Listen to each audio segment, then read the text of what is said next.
Hi guys, જય માતાજી. Welcome to અમારી ચેનલ નીલમ રસમાં તમારું સ્વાગત છે. ગાઈઝ જો રીતના દાદી જતા બજાર તો કેરી લાયા જો.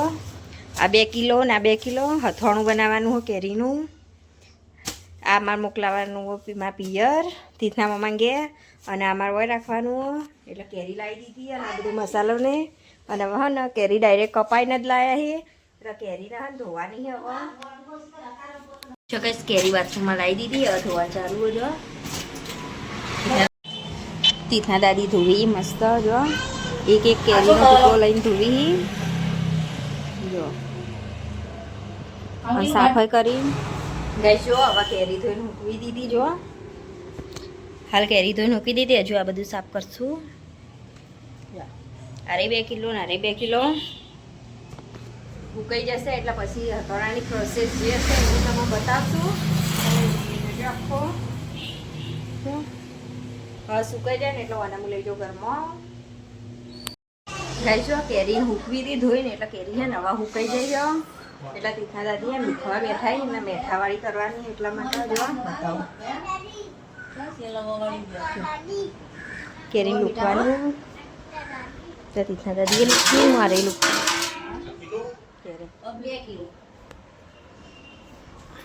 જમનામાં બેઠા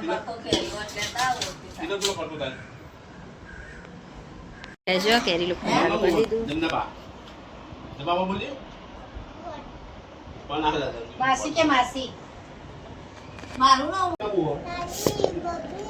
કેરી લૂકી દઉં જો ગાઈસ.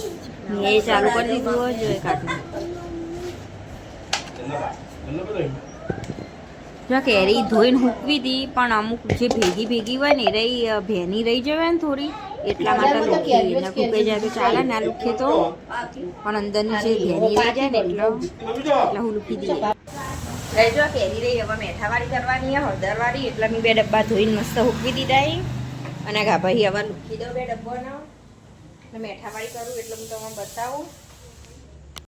ગાઈસ જો ડબ્બા લૂકી દીધા અને અમુક ડબ્બા લઈ જાઉં ઘરમાં જો.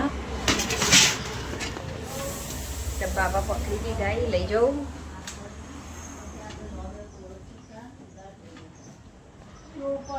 જો 2 કેરીઓ અલગ અલગ કરી જો ગાઈસ. હવે મેઠું હળદર લઈ જજો.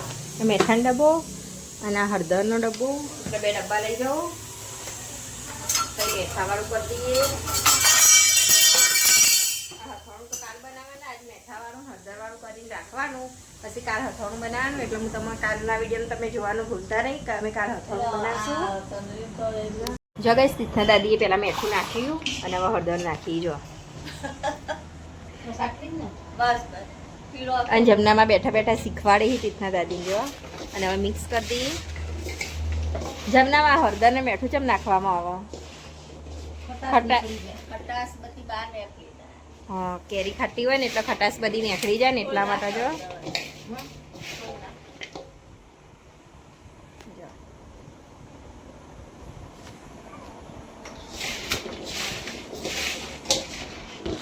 કોન્ટેક્ટ ચાલુ કરી દીધું હથવાણાનો.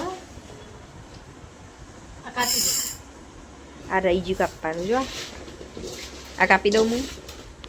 હા નાખી દો હવે.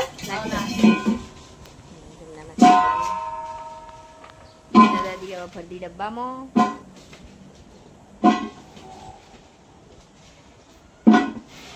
અરે 2 કિલો કેરીઓ છે ને એ 2 કિલો છે એ આ ડબ્બામાં ભરવાનું.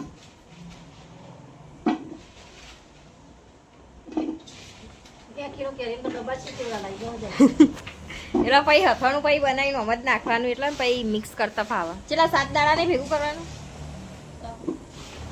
હા પછી 7 દાણા મિક્સ કરવાનું ને રોજ બનાવે પછી એટલે ચાલે ને. એટલે મોટા ડબ્બા ઉતારી દીધા. જો બીજી કેરીઓ લઈ જતી.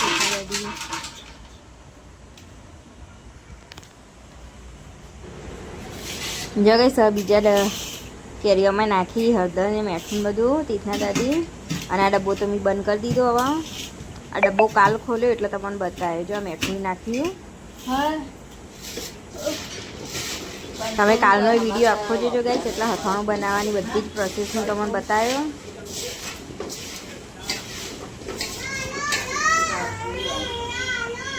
જો હળદર ઓછી પડી એટલે નાખી પાછી. હવે કાલ તમારો ડબ્બો ખોલીને બતાવ્યો કેવું બની ગયો. હળદર મીઠું નાખવાથી બધી ખટાશ નીકળી જાય અથાણામાંથી. જો કે સૌ બધું મિક્સ કરી રવાયા, બધું ભેગું કરી દેશે. જો હું હવે ભર દઉં વારે કેરી વારે ડબ્બામાં.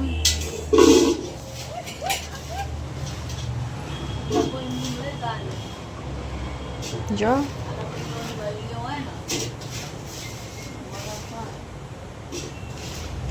કાલ કેરીનું અથાણું બની જશે.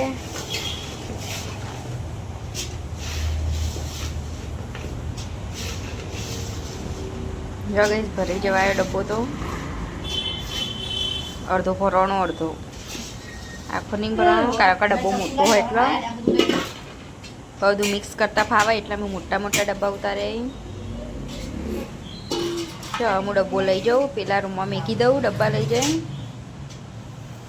2 ડબ્બા લઈ જાઉં. હવે ગાઈસ જો અથાણું કેરીઓ હી એ રહી મેકી દીધી હી, મેઠાવાળી હળદરવાળી કરીને ડબ્બા હોય કાં. હવે આ ડબ્બા કાલ કાઢ્યો એટલે હું તમને બતાવ્યો, અથાણાની બધી જ પ્રોસેસ બતાવ્યો. એટલે તમે થોડા દિવસ અમારા બ્લોગ જોજો જ, જોવાનું ભૂલતા જ ના. એટલે બધું અથાણાની બધા દિવસની પ્રોસેસ આવી જશે અંદર.